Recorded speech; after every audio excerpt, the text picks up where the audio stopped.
Hello and welcome to another episode here in Yabong Pilipinas. And for this episode, we will tackle the last part of this communication and extension series. Dito na papasok yung noise and also the context. And we will have a recap of the elements of communication.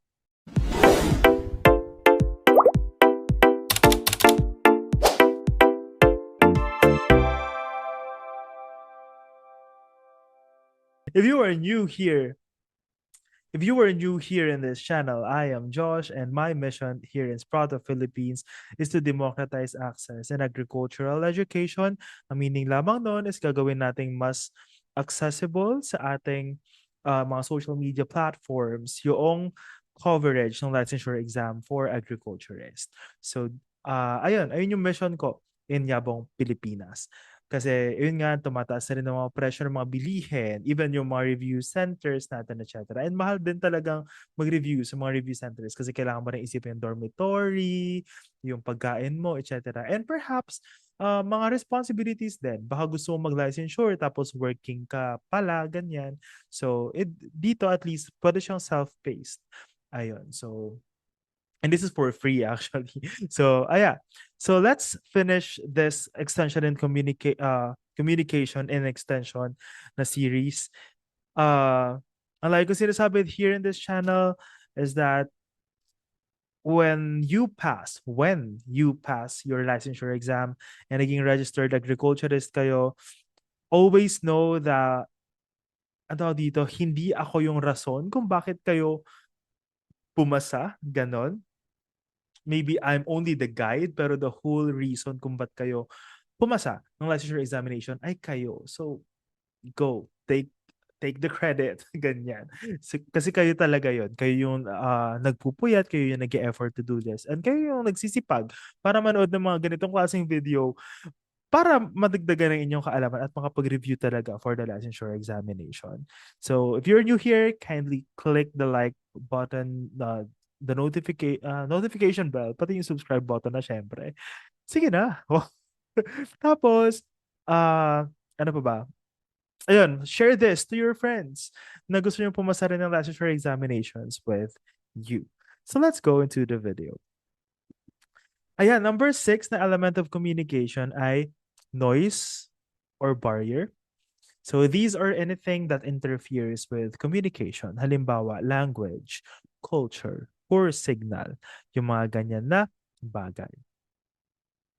So here are some barriers to communication. So first, we have perception. Perception, halimbawa, magkaiba yung pagkuha. Perception, pagkuha, or pagtingin doon sa message. Different people perceive messages differently based on their backgrounds, experience, or beliefs.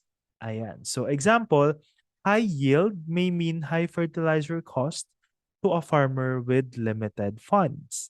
So ang solusyon dito sa barrier na ito, sa perception, is understand the audience worldview before delivering messages. Kaya nga talaga sinasabi, lalo na kapag pupunta na kayo sa mga farms, kapag registered agriculturist na kayo, makisalamuha muna kayo sa mga pupuntahan yung farmers. Hindi, mas maganda siguro na parang pagkapunta nyo doon, makipag-usap ka muna, ano pong lagay dito, ganyan. Kesa yung pagpunta mo doon, nagdi-discuss ka na agad ng technology, di ba? So parang hindi mo alam kung saan sila nanggagaling. Which could be somehow insensitive sa parte mo na as someone na isang agriculturist na nagdi-discuss ng bagong teknolohiya doon sa lugar na yon. So, ayun yung isa sa mga kailangang tignan. Another barrier to communication is language. So this is using unfamiliar terms or technical jargons that confuses the receivers. Halimbawa, the way that I discuss here in the licensure examination is not absolutely the same way na ginagamit ko whenever I talk to different different audiences. Ayun na lang. So, halimbawa kapag meron akong tinuturuan ng mga students or sa mga mothers, mga senior citizens. Syempre, iba-ibang klaseng atake. Yung, or even yung language na gagamitin ko. Ayun. Pero one thing is for sure, I know for a fact na funny ako sa lahat ng mga generation. Kasi hindi ko alam. Kaya nga, feeling ko ayun din yung pinractice ko noong 2020 to 2023. Kasi akala ko, funny lang ako sa mga ka-age ko, sa mga Gen Z, ganyan. Pero, nung nagtuturo na ako ng mga senior citizen, yung mga solo parents, mga ganyan. So parang, wala, funny rin pala ako kahit sa mga, sa mga elders, sabi ko gano'n. So, that's a talent, I guess. Sali kaya akong PGT. Anyway, so example, saying nitrification inhibitor instead of chemical that slows fertilizer loss. So, yung mga ganun na term, syempre dapat hindi mo siya gagamitin kapag nagkipag-usap ka na sa mga farmers. So halimbawa, ang pinakamagandang solusyon dito is that you need to use the local dialects or a simple language that farmers easily understand. Ayun. Whenever, actually, even in, well, this is based on experience pa rin, na ako, whenever I step into a classroom, even in UP, kasi di ba parang ang karaniwang, anong tawag dito? Ang karaniwang tingin na agad, and I experienced this as a student, na ang tingin na sa amin lahat ng mga professor namin dati, sobrang gagaling na nito, etc. blah blah blah. Na kung gumamit sila ng mga terms na para bang sila na para bang alam na namin ang buong dictionary kaya kami nag-aaral, parang ganyan. So ayun yung naging experience ko nung student ako. Kaya noon nagturo ako, every time that I step into the classroom, kahit alam ko mga pumasa ng OPCAT to, alam kong at meron silang sarili-sarili nilang intelligence, ganyan. Kumbaga, ano ba tawag dito? In a stereotype way na parang kapag UP, magaling ka, matalino ka. Hindi ako nag-expect ng ganun whenever. I try to always, ano tawag dito, explain the things na pinakasimple.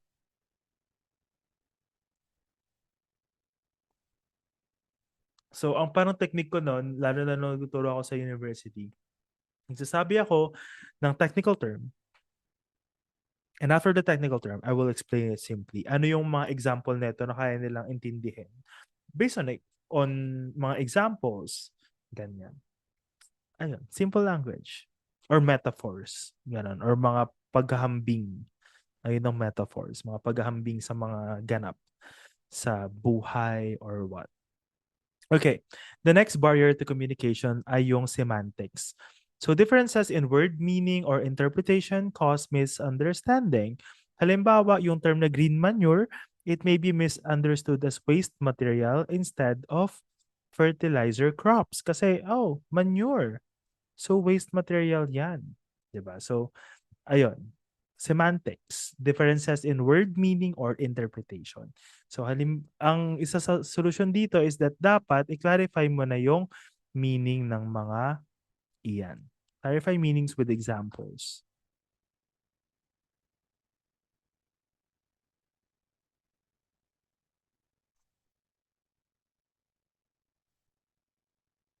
Okay. Wait lang. Okay.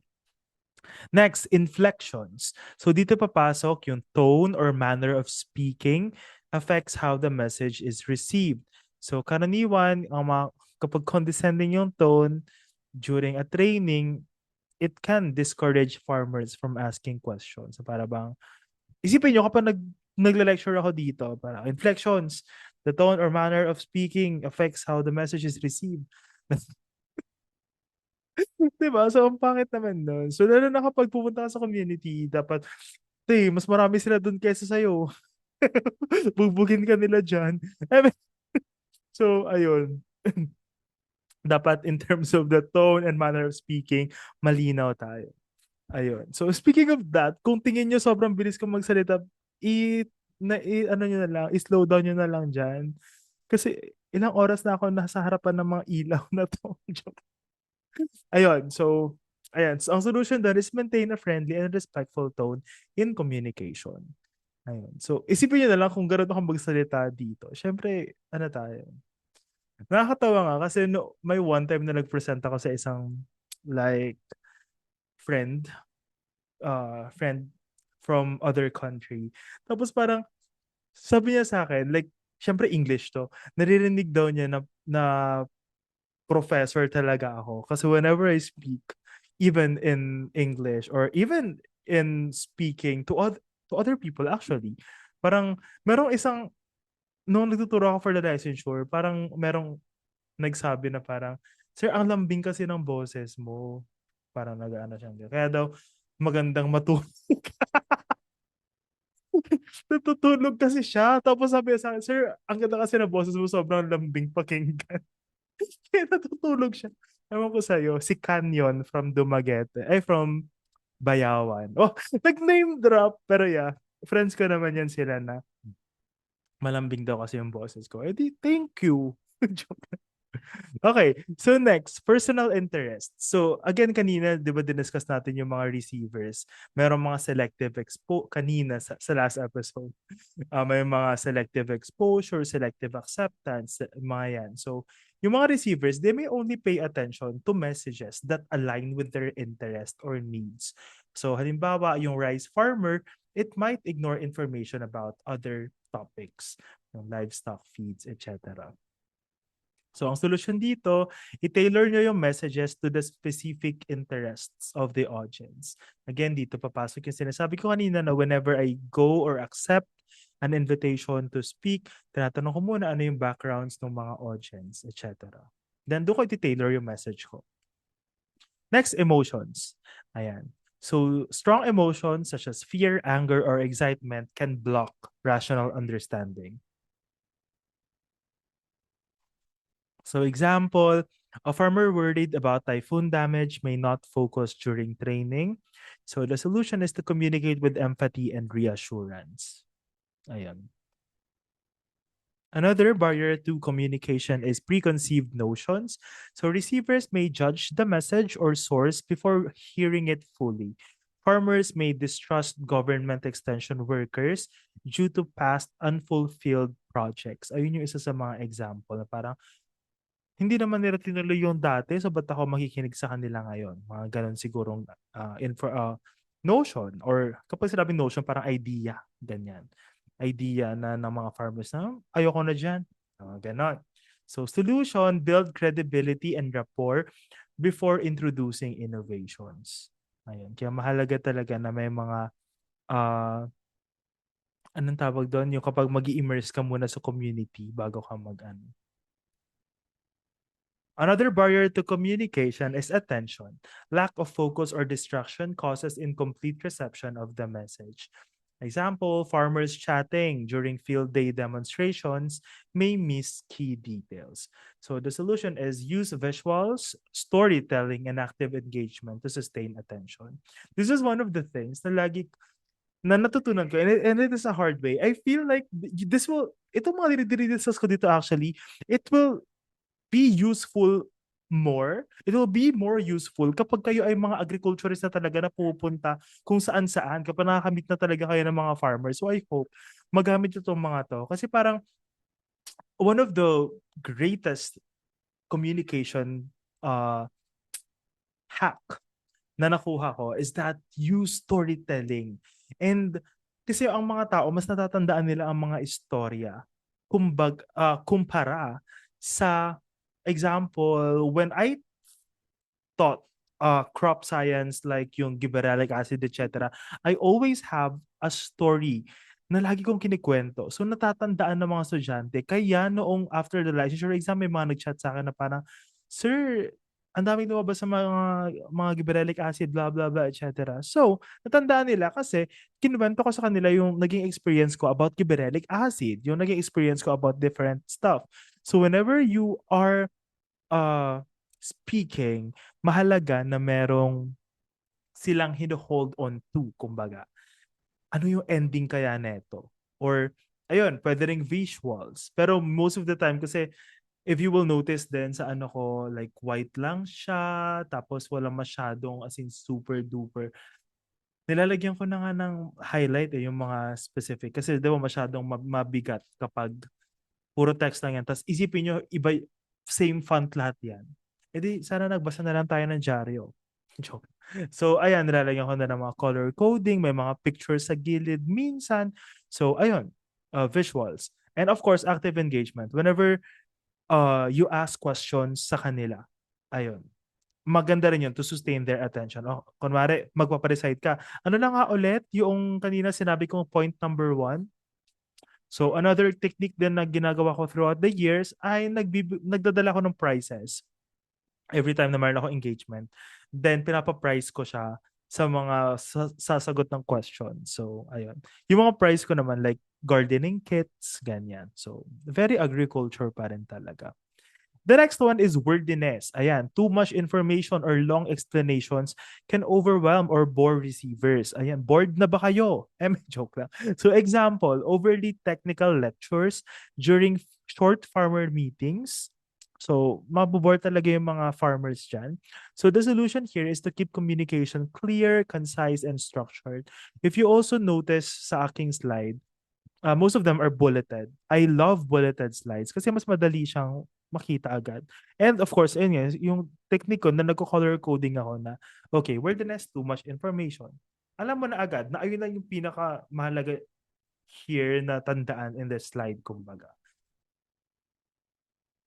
So inferences, receivers may draw wrong conclusions based on incomplete information. So example, a farmer hears fertilizer increases yield and assumes more fertilizer, better yung crops. So, ayun, inferences, the wrong conclusions.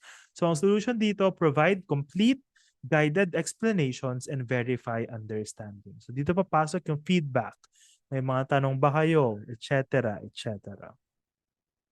And lastly, we have the context or the environment, the setting where communication occurs. Example, sa farm ba, sa community hall, ano yung setup kung saan nyo ginaganap sa isang air-conditioned ba na room? Siyempre, kapag air-conditioned na room, kailangan mo i-consider na, for example ako, nung nagtuturo ako ng licensure exam, lahat ng mga activities na alam kong marami akong jokes, marami akong istorya, meron akong mga hinandang mga prizes, etc. Nilalagay ko yan ng hapon, like pagkatapos ng lunch, kasi alam kong tulog sila ng 1 to 2 eh. So, mapipilitan sila ngayon. Kasi meron akong mga pa games, etc.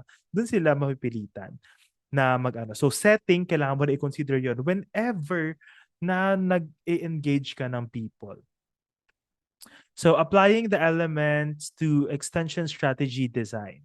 So, to design effective communication strategies, extension workers must understand the audience, yung ano yung education nila, ano yung language nila, farming experience nila. Next is choose appropriate channels. Ayan, barangay meetings, social media, radio, yung mga pinag-aralan natin in the past episodes. Extensionists should also craft clear and relevant messages using local examples. And provide opportunities for feedback and participation. Minimize barriers such as technical jargon or cultural misalignment. So, ayan na yung end na. Ayan. So, this is the end of the series on communication and extension. It has been a very long 4 videos and very long on my end kasi isang araw ko lang siya. Today, nakapag-shoot and edit ako ng I think 7 videos. Hindi ko alam kung ititigil ko na or may energy pa ako. Feeling ko may energy pa ako to shoot another one. Pero, yeah. Share ko lang. Anyway, if you're new in this channel, kindly, and if you learned something from this video, kindly like, subscribe, and click the notification bell. Another one is, kung meron kang friend na gusto mong pumasa ng licensure exams with you, kindly forward and share this video to them. And like and subscribe. I am posting every Monday, Wednesdays, and Friday as of now. So, ayun lang naman. Thank you very much for listening. See you in the next episode. Bye!